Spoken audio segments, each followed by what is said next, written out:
Guys, welcome to our channel depth study. एक बार फिर से हम लेकर आ चुके हैं केमिस्ट्री की क्लासेस और आज के क्लास में हम आपको बताएंगे लैटिस एनर्जी के बारे में। अगर आप इस वीडियो को पहली बार देख रहे हैं तो फिर से बता देते हैं, बीएससी फर्स्ट सेमेस्टर की क्लासेस यहाँ पर चल रही हैं और केमिस्ट्री का ये क्लास है। और इसके बाद आपको आने वाले टाइम पर अगर आपके पास फिजिक्स सब्जेक्ट भी है तो उसकी भी क्लासेस हम लाएंगे, लेकिन इस यूनिट को कंप्लीट करवाने के बाद। ठीक है, तो अगर आप पहली बार देख रहे हैं तो इसकी प्लेलिस्ट भी अलग से बनी हुई है बीएससी फर्स्ट सेमेस्टर केमिस्ट्री के नेम से, तो आप वहां पर जाके विजिट कर सकते हैं। और अगर आप स्टार्टिंग से क्लासेस को देखेंगे तो आपको बहुत अच्छे से सारी चीज़ें क्लियर हो जाएंगी। और अगर आप कहीं कोचिंग भी नहीं पढ़ते हैं तो आप अपने नोट्स भी अच्छे से प्रिपेयर कर सकते हैं। फिलहाल ये सारी चीज़ें हमने आपको बता दी हैं। आज के क्लास में हम आपको केवल लैटिस एनर्जी के बारे में बताएंगे। इसके बारे में हम पहले भी थोड़ी बहुत बातें आपको बता चुके थे। क्या था पहले समझाते हैं। लिखा हुआ है जब 1 मोल गैसियस कैटायन और 1 मोल गैसियस एनायन आपस में मिलकर 1 मोल आयनिक सॉलिड का फॉर्मेशन करते हैं, तब इस प्रोसेस में जो एनर्जी रिलीज होती है उसे लैटिस एनर्जी कहते हैं। बहुत इजी लिखा हुआ है। पहली बात आप ये चीज़ समझ लें, कैटायन जो होता है उसको हिंदी में बोलते हैं धन आयन, यानी कि जो पॉजिटिव होता है उसको कैटायन बोलते हैं। और उसके बाद इसमें एक शब्द आया है एनायन। एनायन होता है निगेटिव, यानी कि हिंदी में ऋण आयन। ऋण आयन को बोलते हैं इंग्लिश में एनायन और धन आयन को इंग्लिश में हम बोलते हैं कैटायन। इतनी बात समझ में आ गई। तो यहाँ पर साफ साफ लिखा है कि अगर 1 का मतलब है 1, अगर 1 मोल गैसियस कैटायन यानी अगर हम 1 मोल धन आयन ले लें और 1 मोल क्या ले लें हम गैसियस एनायन ले लें, तब क्या होता है ये दोनों यानी प्लस वाला और माइनस वाला जब आपस में एक दूसरे के पास आ जाता है, मिल जाता है, इंटरेक्ट कर लेता है, तो क्या हमारा पास मिलता है, तो क्या बनता है आयनिक सॉलिड बनता है। क्या बनता है 1 मोल आयनिक सॉलिड बनता है, यानी फॉर्मेशन का मतलब होता है बनना।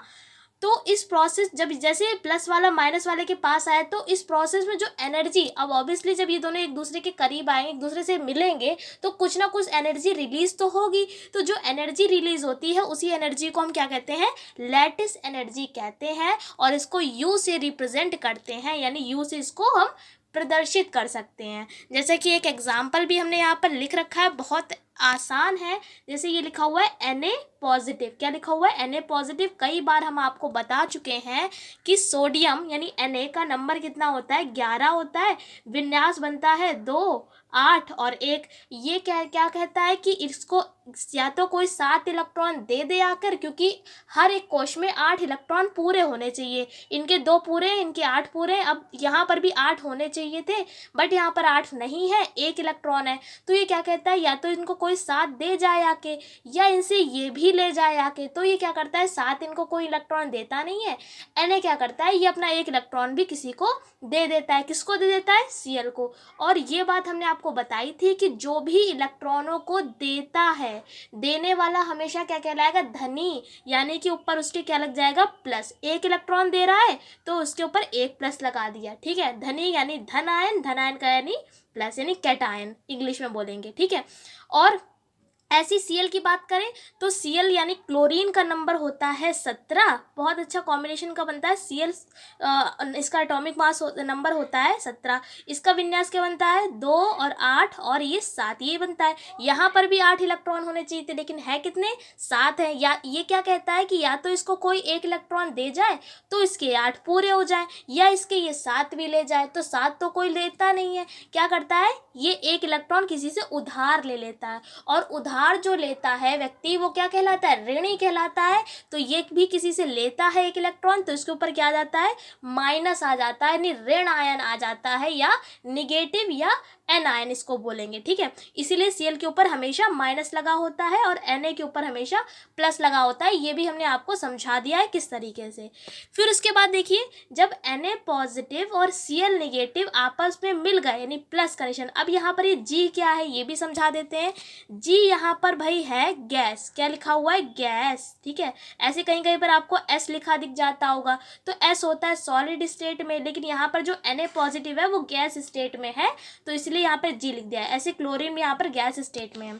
जब ये दोनों मिले तो क्या बनेगा हमारा, NaCl। कैसे बनेगा, Na पॉजिटिव Cl निगेटिव, इनके पास एक सिंगल बॉन्ड लगा दिया, इससे क्या हो गया कि इनके पास थे, आखिरी में एक इलेक्ट्रॉन एक्स्ट्रा था तो इनने इनको दे दिया, इसके पास एक कमी थी तो इसने इससे ले लिया, तो इन दोनों के पूरे हो गए और दोनों ने मिलकर क्या बनाया, एक आयनिक सॉलिड बनाया। क्या बनाया, आयनिक सॉलिड। तो इसका नाम क्या हो जाएगा, NaCl। और इसके बनने में कुछ जो एनर्जी है वो रिलीज होगी, जिसको हम क्या कहते हैं, लैटिस एनर्जी। तो हमने यहाँ पर यू को भी दिखा दिया है, ये क्या है, लैटिस एनर्जी। ये क्या था हमारा, धन आयन यानी पॉजिटिव, जिसको बोलते हैं कैटायन। तो हमने Na पॉजिटिव के नीचे लिख दिया है गैसियस कैटायन। ऐसे ये निगेटिव वाले को बोलेंगे गैसियस एनायन। फिर ये हमारा आयनिक सॉलिड और ये लैटिस एनर्जी को यू से रिप्रेजेंट करते हैं, पहले बता दिया। जैसे ही हमने डेफिनेशन लिखवाई है सेम टू सेम वैसे ही ये एग्जाम्पल भी है। आप चाहे तो इस एग्जाम्पल को याद करके डेफिनेशन याद रख सकते हैं, या आप इस डेफिनेशन को याद करके इस एग्जाम्पल को याद रख सकते हैं, जैसा आपको अच्छा लगे आप वैसा कर सकते हैं। आज के क्लास में हम इतना ही रखते हैं।